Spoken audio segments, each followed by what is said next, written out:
Nice. All right. We've been, this whole semester, guys, we've been talking about the life of Jesus. And it's amazing to me, the guys that have been here, week in and week out, we started all the way back talking about when Jesus was born. We went through the miracles and the amazing teachings of his life. We talked about the final week of Jesus's life, and we talked about his death for a few weeks. And then we've begun talking about his resurrection.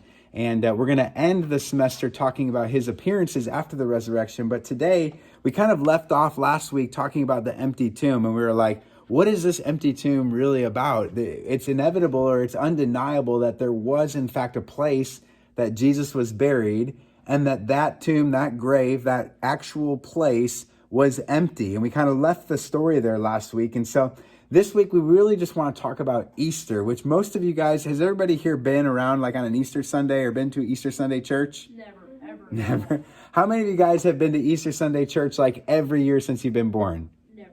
Yes, a lot of you guys. So Easter is one of those stories that I think we know, we know all the big pieces of it, and we know kind of the big holiday of it, but we thought it would be neat tonight to kind of talk about the resurrection and what it really means, because Easter is the best news ever.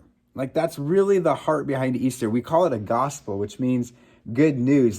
But it's not just like good news. Like, good news is like, you got an A on a test, or good news is like we're having pizza for dinner, or good news is like a new Avengers movie is coming out, or good news is like my team won the championship. Like, great news, like Easter news, has a whole bunch more to it. And that's what we're going to unpack a little bit in our small groups tonight. But I just want you to know that the resurrection of Jesus, when Jesus rose from the dead, it was the best news ever. And it's kind of crazy. We left the story last week with this empty tomb. Like, some of the first people who saw the empty tomb were some of the least likely people. In fact, all of the Gospels, Matthew, Mark, Luke, and John, they all tell us of a couple of women that went to the tomb. Now, this is significant because in the day that Jesus was alive, and when Jesus rose from the dead, the testimony of a woman could not be validated in court, which is crazy. Could you imagine today, like if someone was like, hey, there's just no way we can take that seriously because a woman said it? Well, that's kind of how it was in Jesus's day. And so it's unbelievable, really, that Jesus made his first resurrection appearances to some of the least likely witnesses. In fact, groups of women. In fact, it's part of why many people thought initially that the story of Jesus' resurrection was fake news. They didn't think it couldn't possibly be real, because if it was going to be real, it would have had to come from a different source. Somebody else would have had to validate it. It was unlikely that Jesus would have appeared to those sort of people. And yet, it also kind of makes it seem more authentic, doesn't it? Like, if Jesus was really going to do this, don't you think that it would kind of happen in an unlikely way? In fact, it's even crazier that the people who wrote these Gospels didn't try to hide the fact that Jesus first appeared to these ladies. Now, after these ladies, we started to see him appear to more people. In fact, last week we looked at 1 Corinthians 15, verses 3 through 7, where it kind of gives us a rundown of all the different people that Jesus appeared to. But it became more and more good news because the followers came to find out that it was exactly as it was supposed to be. So as Jesus started appearing to more and more people, it became more and more clear that that's exactly how it was supposed to be. But alongside of that, another story was also coming out. This is Matthew chapter 27. It tells us that Jesus was buried in verses 57 to 61. It says that Jesus was buried. And then it says Mary Magdalene and the other Mary were there sitting opposite of the tomb. They saw exactly where Jesus was buried. Verse 62 says, the next day, that is after the day of preparation, the chief priests and Pharisees gathered before Pilate and said, Sir, remember how that impostor said while he was still alive, after 3 days I will rise. Therefore, order the tomb to be made secure until the third day, lest his disciples go and steal him away and tell people, he's risen from the dead, and the last fraud will be worse than the first. Pilate said to them, you have a guard of soldiers. Go, make it as secure as you can. So they went and made the tomb secure by sealing the stone and setting a guard. Now, after the Sabbath, this is chapter 28, toward the dawn of the first day of the week, Mary Magdalene and the other Mary went to see the tomb, and behold, there was a great earthquake. An angel of the Lord descended from heaven and came and rolled back the stone and sat on it. And it goes on to say that Jesus is not here. This is verse 6. He's not here. He's risen.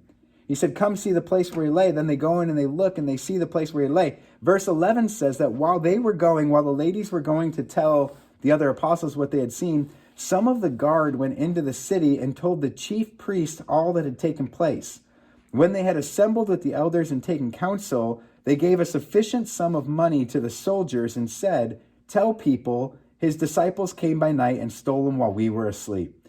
All of this comes to the governor's ears. We will satisfy him and keep you out of trouble. So they took the money and did as they were directed. And this story has been spread among the Jews to this day. So we don't usually talk about that on Easter Sunday, right? How many of you guys ever been to Easter Sunday and heard the story of how a bunch of Roman guards were paid off to say that Jesus' body was stolen? I mean, that's not usually the Easter story that we tell, right? But how crazy is it that in the Bible, one of the people who was a witness to Jesus' resurrection thought, it's important that you know that people from the very beginning didn't believe that this really happened. In fact, a lot of people went on to believe that these guards fell asleep and that the disciples came and stole the body.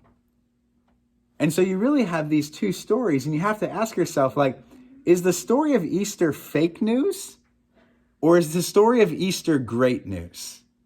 Like, which is the story of Easter? Is it the greatest news that's ever been told, that someone rose from the dead? And the implications of that for our lives are incredible. Was it great news? Is it true that Jesus not only came back from the dead, but then appeared to all these people, not just the women, not just the apostles, 2 disciples on the road to Emmaus, over 500 people at one time? Is it true that Jesus really rose from the dead? Because if he did, then it is the greatest news ever. But if he didn't, then our whole Easter story is fake news. And it's not real. In fact, it's probably, if we go back to the story that people believe from the earliest time, the guards fell asleep and the disciples stole the body. And so the question for us, I've come to what I believe about Easter, and the adults here, we've come to what we believe about Easter, but we really want you to think about that tonight. What do you really believe about Easter? Is the story of the resurrection fake news, or is the story of the resurrection the greatest news that's ever been told? Okay, so we're going to break off. We're going to count off actually tonight. And as we count off,